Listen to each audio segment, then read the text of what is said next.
Assalamualaikum warahmatullahi taala wabarakatuh. Bismillahirrahmanirrahim. Alhamdulillahirabbil alamin. Wassalatu wassalamu ala asrofil mursalin wa ala alihi wa sahbihi ajma'in, amma ba'du. Senang sekali bisa berbagi pengetahuan dengan teman-teman semuanya, walaupun tidak bisa bertemu secara langsung atau tidak bisa bertatap muka, tapi setidaknya kita tetap bisa memanfaatkan teknologi untuk belajar dan melaksanakan kewajiban kuliah. Hari ini kita akan belajar tentang perkembangan pemikiran modern di dunia Islam, khususnya pemikiran Muhammad Abduh. Namun sebelum jauh kita melangkah terhadap pemikiran Muhammad Abduh, penting kiranya untuk kita ketahui terlebih dahulu tentang biografi dan kondisi lingkungan sosial daripada Muhammad Abduh itu sendiri.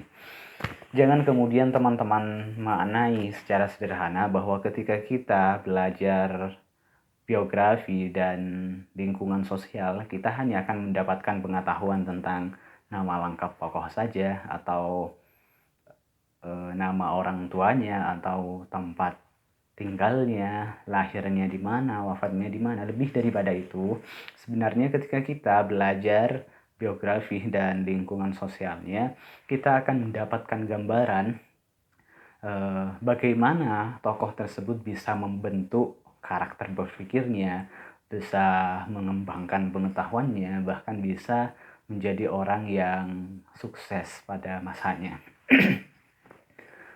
Baik, Muhammad Abduh itu bernama Muhammad Abduh bin Hasan Khairullah. Beliau lahir di Mahallat Nasr, Provinsi Ghorbiyah, dekat Sungai Nil di Mesir. Beliau itu lahir dari seorang ayah yang bernama Hasan Khairullah. Beliau bukan orang yang kaya, juga bukan keturunan saudagar, sehingga beliau itu hidupnya biasa-biasa saja. Tetapi ayahnya itu tergolong orang yang sangat terhormat karena sering membantu orang. Beliau, ayahnya adalah pengembara dari satu desa ke desa lain. Kemudian setelah menetap di desa Mahallat Nasr itu, menikah dengan ibunda Muhammad Abduh. Kemudianlah lahir seorang putra yang bernama Muhammad Abduh, yang pada saatnya nanti menjadi seorang pemikir yang sangat ulung. Muhammad Abduh itu sudah terdidik sejak dini. Mulai kecil dia sudah diajari membaca dan menulis Al-Quran, sampai pada masanya dia diserahkan atau dititipkan kepada seorang guru untuk dibimbing menghafal Al-Quran. Dalam usianya yang relatif muda, dia bisa menghafal Al-Quran dalam jangka waktu yang relatif singkat juga, yaitu kurang lebih 2 tahun. Beliau, Muhammad Abduh, sudah bisa menghafalkan Al-Quran. Sehingga pada umur 13 tahun, orang tuanya bermaksud untuk menitipkannya ke Tantah, tepatnya di Masjid Al-Mahdi, untuk belajar ilmu fikih, ilmu kalam, dan ilmu bahasa Arab di sana. Tetapi saat Abduh sudah dititipkan di sana, selama 2 tahun Abduh memilih untuk pulang ke desanya bercita-cita untuk menjadi petani di desanya itu. Kenapa? Karena pendidikan atau metode pendidikan tepatnya di Masjid Al-Mahdi itu sangat membosankan menurut Abduh. Bahkan metode itu sama sekali tidak membuat Abduh menjadi lebih mengerti terhadap pelajarannya. Metode yang digunakan di sana kira-kira adalah metode hafalan. Jadi Abduh sangat tidak suka metode hafalan itu. Kemudian setelah 2 tahun dia memilih untuk kembali ke rumahnya atau ke desanya. Setelah kembali ke desanya, tak beberapa lama Abduh itu menikah. Muhammad Abduh itu menikah di usia yang relatif muda, yaitu 16 tahun, bertepatan dengan tahun 1865. Beliau sudah menikah dan ternyata ayahnya melarang untuk bertani di desanya. Beliau malah disuruh untuk kembali lagi ke tahta, ke Masjid Al-Ahmadi, untuk kembali menimba ilmu agama. Tetapi karena Abduh sudah tahu metode yang digunakan di sana adalah metode hafalan, dan Abduh itu tidak menyukai terhadap metode tersebut, akhirnya Abduh tetap berangkat, tetapi bersembunyi di rumah pamannya, di rumah paman dari jalur ayahnya itu, bernama Syekh Darwis Khadir. Syekh Darwis Hadir ini juga merupakan salah satu ulama, salah satu orang yang sangat pintar karena banyak belajar dari kota-kota dan negara-negara luar. Akhirnya karena pamannya mengerti terhadap yang tidak disukai oleh Muhammad Abduh itu, akhirnya Abduh itu diasuh dan diajari oleh pamannya sendiri, Syekh Darwis itu. Oleh Syekh Darwis, Muhammad Abduh kemudian dilatih untuk terbiasa membaca buku. Walaupun sebenarnya Abduh itu pada mulanya adalah orang yang tidak suka membaca. Bahkan sesekali buku-buku yang diberikan oleh Syekh Darwis kepadanya oleh Muhammad Abduh itu dilempar jauh-jauh. Karena memang Muhammad Abduh itu sebenarnya tidak suka membaca. Tapi karena tekanan atau paksaan dari Syekh Darwis, waktu demi waktu Abduh mulai dibiasakan untuk membaca. Awalnya ya kalimat demi kalimat dulu, kemudian paragraf demi paragraf dulu, diajari memahami apa yang dibaca dan menjelaskan apa yang dibaca, sampai pada akhirnya Abduh itu suka, tergolong orang yang suka dan mencintai membaca. Setelah lama bersama Syekh Darwis pamannya itu sendiri, kemudian Abduh karena sudah tertanam rasa kecintaan terhadap buku, kemudian dia memilih untuk melanjutkan perjalanannya untuk kembali ke Tanta, ke Masjid Al-Ahmadi sesuai permintaan ayahnya. Di sana memang beliau tetap bosan dan tidak suka terhadap metode yang diajarkan di sana, terhadap hafalan-hafalan memang beliau kurang suka. Namun beliau di sana menjadi rujukan teman-temannya ketika ada permasalahan atau pertanyaan-pertanyaan. Sampai agak lama di Tanta, sekitar 2 tahunan lagi, Abduh memutuskan untuk melanjutkan studinya ke Al-Azhar, ke Kairo. Setelah sampai di Kairo, ternyata Abduh mengalami hal yang sama. Abduh juga tidak suka terhadap metode yang dipakai di Al-Azhar. Metodenya ya sama seperti metode yang dulu pernah dipakai di Masjid Al-Ahmadi itu. Jadi sehingga Muhammad Abduh itu memilih untuk berguru di luar pembelajaran di Al-Azhar itu. Sampai dia bertemu dengan Syekh Hasan Tawil.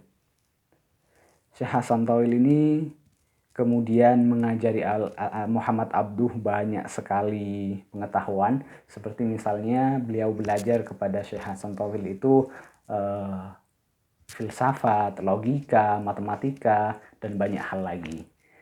Sampai beberapa lama beliau, Muhammad Abduh, belajar kepada Syekh Hasan ini, beliau juga merasa bosan karena materi ajarannya ya itu saja. Terus sampai akhirnya Abduh memutuskan untuk banyak membaca buku dan meminjam di perpustakaan Al-Azhar dan mengikuti kuliah. Walaupun pada waktu itu Abduh kuliah hanya sekedar masuk saja, tetapi tidak pernah memerhatikan apa yang di pembelajaran, tidak pernah memerhatikan pembelajaran yang ada di kuliahnya itu. Justru Abduh masuk ke dalam ruang kelas dan membaca buku saja. Setiap hari Abduh melakukan hal yang sama sampai lulus pada tahun 1877. Tapi pada waktu lulus Abduh sudah dapat gelar kehormatan, yaitu mendapat gelar alim dari kuliahnya tersebut. Kemudian setelah Abduh itu mengajar, kondisi sosialnya itu tidak mudah. Ketika Abduh selesai lulus di Universitas di Al-Azhar di Kairo itu, Abduh kemudian mengajar dari satu tempat ke tempat yang lain, mengajar di Al-Azhar sendiri, juga mengajar di Darul Ulum, kemudian juga mengajar di rumahnya. Tetapi beriring waktu sampai akhirnya ada kasus tentang Al-Afghani itu.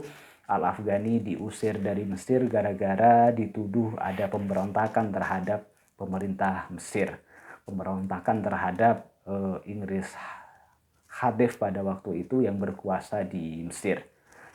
Pada saat Al-Afghani itu diusir dari Mesir, Muhammad Abduh juga ikut diasingkan karena disinyalir Muhammad Abduh itu ikut campur terhadap pemberontakan yang dilakukan oleh Al-Afghani tersebut. Tetapi itu tidak berlangsung lama, sampai pada akhirnya di tahun 1880 Abduh kembali diizinkan masuk Mesir dan dia diberikan pekerjaan oleh pemerintah Mesir sebagai direktur surat kabar resmi Mesir. Setelah Abduh menduduki jabatan tersebut, ternyata Abduh melakukan beberapa hal yang baru dari surat kabar tersebut. Abduh bukan cuma memuat surat-surat kabar atau kabar-kabar resmi yang ada di Mesir, tapi beliau juga memuat artikel-artikel nasionalis tentang kebutuhan rakyat Mesir. Sehingga dari hal tersebut, kian hari Abduh semakin giat mengkritisi ke penguasa pada saat itu, sampai-sampai Inggris Hafid yang menguasai Mesir pada saat itu memaksa Abduh untuk memilih satu di antara dua hal. Yang pertama, Abduh tetap nasionalis, atau yang kedua, Abduh itu mengikuti kebijakan pro Inggris Hafid pada waktu itu. Karena Abduh seorang akademisi dan di pikirannya sudah terkontaminasi banyak sekali ilmu pengetahuan, Abduh tetap memilih untuk menjadi nasionalis. Sehingga pilihannya tersebut berkonsekuensi Abduh kembali diusir dari Mesir. Dan pada waktu itu benar Abduh itu diusir oleh penguasa dari Mesir dan Abduh meminta perlindungan di Beirut. Selama di Beirut itu, Abduh dihubungi oleh temannya yang dulu juga diusir dari Mesir, yang saya ceritakan tadi, Al-Afghani itu diminta untuk bergabung dengan organisasi yang sangat berpengaruh pada waktu itu di Prancis, yaitu organisasi Urwatul Wuthqa. Organisasi ini memang organisasi nasionalis,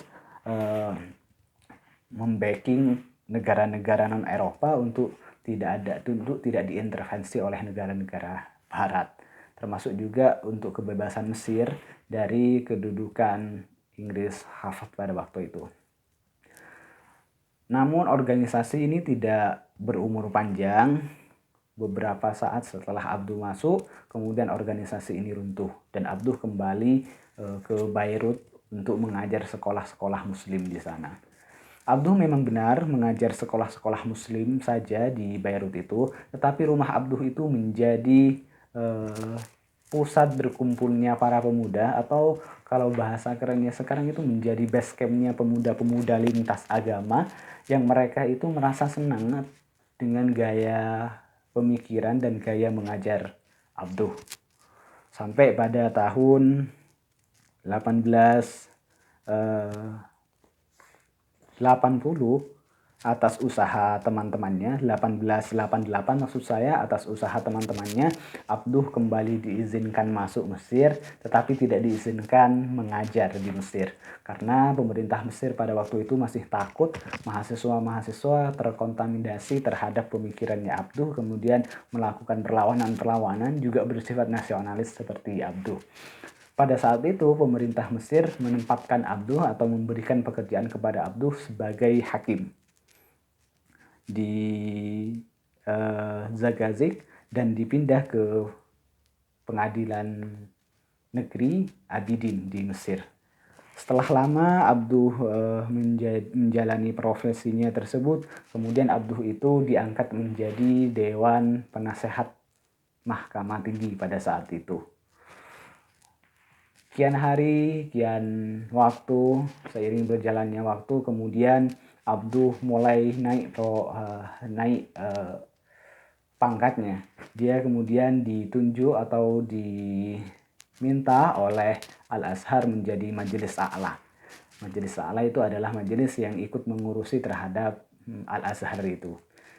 Melalui Majelis A'la inilah kemudian Abduh banyak melakukan gebrakan-gebrakan baru di Al-Azhar, seperti misalnya memperbaiki kurikulum, juga memperbaiki administrasi, sampai Abduh itu juga menambah mata kuliah di Al-Azhar seperti mata kuliah ilmu bumi, ilmu pasti, filsafat, dan ilmu sejarah. Sampai dari berkembangnya Al-Azhar pada waktu itu, atas jasa bergabungnya Muhammad Abduh itu di Majelis A'la, Universitas Al-Azhar dinobatkan sebagai universitas mulai saat itu. Di tahun 1889, karena Abduh juga sudah berhasil menjadikan Al-Azhar itu sebagai universitas. Di tahun 1889 Abduh juga diminta untuk menjadi mufti Mesir pada waktu itu. Mufti Mesir itu kira-kira adalah posisi tertinggi setelah raja di Mesir itu. Posisinya sudah semakin tinggi dan Abduh pada saat itu menekuni profesi sebagai mufti itu sampai meninggal pada tahun 1905. Dan jenazahnya dikebumikan di makam negara Kairo pada waktu itu. Dari awal Abduh sudah saya ceritakan biografinya, ternyata pikirannya itu dibentuk, pengetahuannya itu dibentuk dari banyak membaca, kemudian juga nilai-nilai nasionalis yang ada di dalam dirinya itu sangat difanatiki oleh beliau. Beliau sangat fanatik terhadap hal tersebut, walaupun banyak sekali godaan, beliau sampai diusir, tapi beliau tetap mencapai kesuksesan dan meraih posisi tertinggi di Mesir sebagai mufti pada saat itu. Kemudian juga yang perlu dan penting untuk kita ketahui pemikiran-pemikiran Muhammad Abduh di dalam Islam. Tetapi pemikiran-pemikiran Muhammad Abduh di dalam Islam ini akan disampaikan oleh kawan saya di presentasi selanjutnya. Terima kasih, semoga bermanfaat cerita biografi dan lingkungan Muhammad Abduh, semoga bisa menggugah kita, bisa mencintai ilmu pengetahuan dan juga bisa fanatik terhadap sesuatu kebenaran. Terima kasih yang dapat saya sampaikan.